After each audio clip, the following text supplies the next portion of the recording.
போன வீடியோவோட continuation video தான் இது. மார்ச் 28 ஃப்ரைடே மார்னிங் காலையில் தூங்கி எழுந்தோடனே பாலை காய்ச்சிட்டு இஞ்சி தட்டி போட்டு டீ போடலாம் அப்படின்னு சொல்லிட்டு தான் இஞ்சி தட்டுறதுக்காக ரெடியாக வச்சுருந்தேன். இந்த மாதிரி இஞ்சிலாம் நம்ம வச்சு இடிக்கும் போது கீழே அடியில் வந்து ஒரு டவலோ துணியோ ஏதாவது வச்சு தான் அடிக்கணும். அப்போ தான் கவுண்டர் டாப் வந்து எதுவும் கிராக்லாம் விடாமல் இருக்கும். வாடகை வீட்டில் தானே இருக்கும், எதுக்கு இதெல்லாம் பண்ணணும் அப்படின்னு நினைக்காம வாடகை வீட்டை நம்ம சொந்த வீடாக நினச்சி இதெல்லாம் பண்ணால் ரொம்ப நல்லது.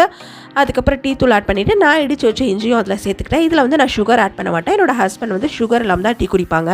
அவங்களுக்கு ஃபஸ்ட்டு டீயை வடிகட்டி கொடுத்துட்டு அதுக்கப்புறம் நான் எனக்கு வந்து கொஞ்சமாக சுகர் ஆட் பண்ணிப்பேன். வெளியே வந்து போர்ட்டிக்கோல வந்து எங்கள் வீட்டில் நாங்கள் ஆல்ரெடி யூஸ் பண்ண பழைய ஷோஃபா ஒன்று போட்டு வச்சுருக்கோம். டெய்லி காலையில் வந்து டீ குடிக்கிறது, உட்காந்து பேசுகிறது எல்லாமே இந்த இடத்துல தான் நடக்கும். எங்கள் எல்லாருக்குமே ரொம்ப பிடிச்ச இடம் எங்கள் வீட்டில் அப்படின்னு சொல்லலாம்.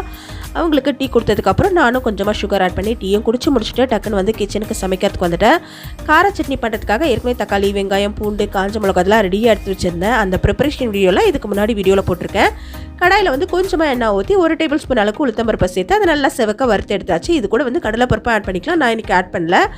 நல்லா செவக்க வறுத்ததும் அதை வந்து ஒரு பிளேட்டில் வந்து மாற்றி வச்சுக்கிட்டேன். மறுபடியும் அதே எண்ணெயில் வந்து பூண்டு, கட் பண்ணி வச்ச வெங்காயம், அதுக்கப்புறம் காஞ்ச மிளகா, வெங்காயம் வதங்கிறதுக்கு கொஞ்சமாக உப்பு சேர்த்து அதை நல்லா வதக்கி எடுத்துக்கிட்டேன். இது வந்து ப்ரௌனாலாம் வதங்கக்கூடாது, கண்ணாடி பதம் சொல்லுவாங்களா அந்த மாதிரி பாதி அளவுக்கு வெங்காயம் வதங்கினதும் தக்காளியும் நான் ஆட் பண்ணிக்கிட்டேன். தக்காளியும் வதங்கினதுக்கப்புறம் கடைசியாக கொஞ்சமாக கொத்தமல்லி சேர்த்து அதையும் வதக்கிட்டு நல்லா ஆற வச்சு எடுத்தாச்சு. என்னோட பெரிய பொண்ணு வந்து 10th படிக்கிறாங்க. அன்றைக்கி வந்து அவளுக்கு வந்து public exam start. First exam வந்து தமிழ். அதனால் காலையில் வந்து தேங்காய் சட்னி, குருமா, அந்த மாதிரி பொங்கல், பூரி அந்த மாதிரி எதுவும் டிஃபன் செய்ய வேணாம் அப்படின்னு சொல்லிட்டு தான் இட்லியும் கார சட்னியும் பிளான் பண்ணியிருந்தேன்.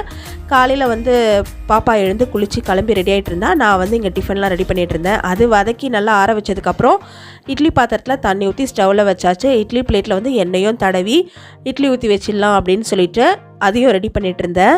ஒரே ஒரு பிளேட்டில் மட்டும்தான் எண்ணெய் தடவி இட்லி ஊற்றியிருந்தேன். அவளை கூட்டிகிட்டு போய் ஸ்கூலில் விட்டுட்டு வந்ததுக்கப்புறம் தான் எனக்கு, ஹஸ்பண்டுக்கு, சின்ன பொண்ணுக்கு எல்லாம் வந்து சூடாக இட்லி ஊற்றிக்கலாம் அப்படின்னு சொல்லிட்டு என்னோட சின்ன பொண்ணுக்கு மதியானம் ஹாஃப் டே ஸ்கூல் வச்சுருந்தாங்க. 10th எக்ஸாம் அப்படின்றதுனால 1:30 மேலே தான் அவள் போகணும். அதனால் ஒரு பிளேட்டில் மட்டும் அவளுக்காக வந்து இட்லி ஊற்றலாம் அப்படின்னு சொல்லிட்டு இட்லி ஊற்றிட்டு இருந்தேன். இட்லி தட்டில் இட்லி ஊற்றி மூடி போட்டு வச்சாச்சு. இட்லி வேகிறதுக்குள்ளே சட்னி அரைச்சிக்கலாம் அப்படின்னு பார்த்தேன். வெங்காயம் தக்காளிலாம் நல்லாவே ஆறி இருந்துச்சு. நான் வந்து கொஞ்சம் நாளைக்கு முன்னாடி ஒரு வருஷத்துக்கு முன்னாடி வந்து 2 ஜார் வாங்கியிருந்தேன், பிளெண்டர் ஜார் மாதிரி. வாங்கும் போது வந்து இது எப்படி இருக்குமோ அப்படின்னு யோசித்தேன். பட் 1 வருஷமாக யூஸ் பண்ணிகிட்ருக்கேன். சூப்பராகவே இருக்குது. இதில் வந்து 2 டைமாக நான் போட்டு அரைச்சிக்கினேன். ரொம்ப நைஸாக க்ரீமியாக வரும் சட்னிலாம். இது வந்து பிராண்டட் கூட கிடையாது. லோக்கலாக ஒரு பாத்திர கடையில் வந்து 2 ஜார் வந்து 430 rupees அப்படின்னு தான் வாங்கியிருந்தேன். இதை நான் வந்து வீடியோவும் எடுத்து வச்சுருக்கேன், ரிவ்யூ போடலாம் அப்படின்னு சொல்லிட்டு கூடிய சீக்கிரத்தில் போடுறேன். 2 டைமாக பிளெண்டரில் சட்னிலாம் அரைச்சி எடுக்கிறதுக்குள்ளே இட்லியும் நல்லாவே வெந்துடுச்சு. இதுக்கப்புறம் என்னென்னலாம் பண்ணோம் அப்படின்றத இதுக்கு அடுத்த வீடியோவில் பார்க்கலாம். இந்த வீடியோலேயும் வந்து எல்லாத்தையும் சொல்ல முடியல. இந்த வீடியோ உங்களுக்கு பிடிச்சிருந்தா லைக் பண்ணிக்கோங்க. தேங்க்ஸ் ஃபார் வாட்சிங். பாய்.